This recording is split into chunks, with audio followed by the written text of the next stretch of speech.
ദൈവത്തിന് സ്തുതി. പ്രഭാതകിരണത്തിലേക്ക് സ്നേഹവന്ദനം. ഭാഗം 1905.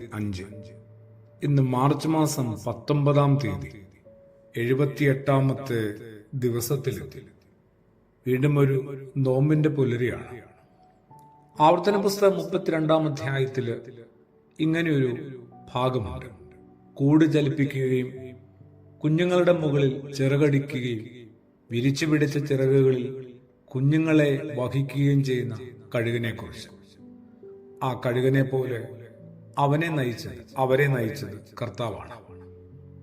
മരുഭൂമിയിൽ ഇസ്രായേൽക്കാർക്ക് ലഭിച്ച വലിയൊരു കരുതലിനെ കുറിച്ചാണ്, ലഭിച്ച കാവലിനെ കുറിച്ചും സംരക്ഷണത്തെക്കുറിച്ചുമാണ്.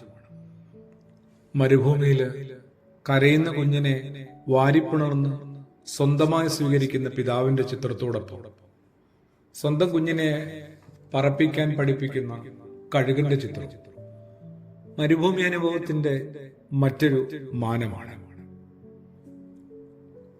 തൂവൽ മുളച്ചെങ്കിലും പറക്കാൻ കഴിയാത്ത, ശരിക്കും പറക്കാൻ അറിയാത്ത, പറക്കാനായിട്ട് ഭയപ്പെടുന്ന കുഞ്ഞിനെ തള്ളക്കഴുകൻ പറക്കാൻ പഠിപ്പിക്കുന്നത് എങ്ങനെയാണ്?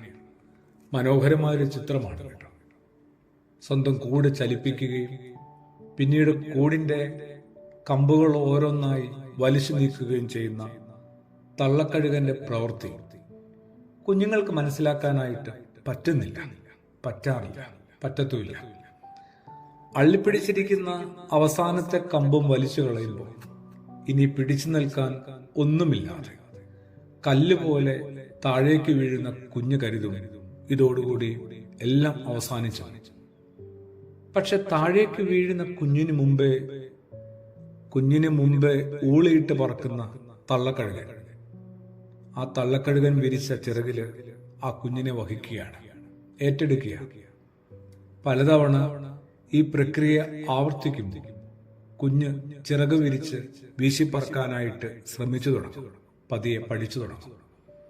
കുഞ്ഞിന് അപ്പോൾ ബോധ്യമാവും എന്തായിരുന്നു താൻ ക്രൂരതയെന്ന് കരുതിയ ഈ തള്ളക്കഴുകന്റെ ഈ പ്രവൃത്തിയുടെ അർത്ഥവും ലക്ഷ്യവുമൊക്കെ എന്തായിരുന്നു.